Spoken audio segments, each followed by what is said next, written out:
अच्छी डेकोरेशन है ना? डेकोरेशन तो बहुत अच्छा है। तुझे और नीति को कभी एक साथ नहीं देख सकती है वो। आई नो मुंह से बोलती नहीं है, लेकिन आंखों में साफ दिखता है मेरे लिए प्यार। नीति और राशिद की एंगेजमेंट मैं किसी भी कीमत पे नहीं होने दूंगी। संजू की जिंदगी और उसकी जुबान पर सिर्फ एक ही नाम होगा, नीति। राजीव पहुंच गया परी के और यहाँ पर नशे की हालत में पहुंच जाता है और बाहर से फोन करता है कि मेरा ना एक्सीडेंट हो गया, जिसे देख के परी के होश उड़ जाते हैं। परी को समझ में नहीं आता कि ये क्या हो गया।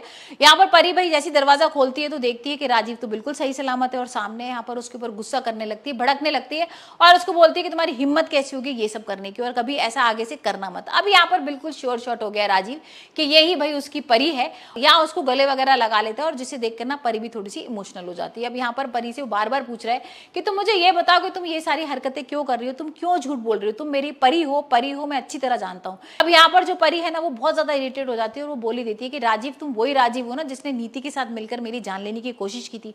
अब ये सुनकर ना राजीव के होश उड़ जाएंगे, उसको समझ में नहीं आएगा कि ये क्या बोल रही है, क्योंकि भाई उसको तो पता ही नहीं था ना कि नीति ने उसका मर्डर किया था। यहाँ पर जब ये और पता लगने वाला है कि गुरविंदर, बेबे, नीति तीनों लोग मिले हुए थे, दिलजीत भी था और यहाँ पर परी को जानबूझ के धक्का दिया था, तब देखेंगे कि भाई राजीव अब क्या करता है नीति के संग।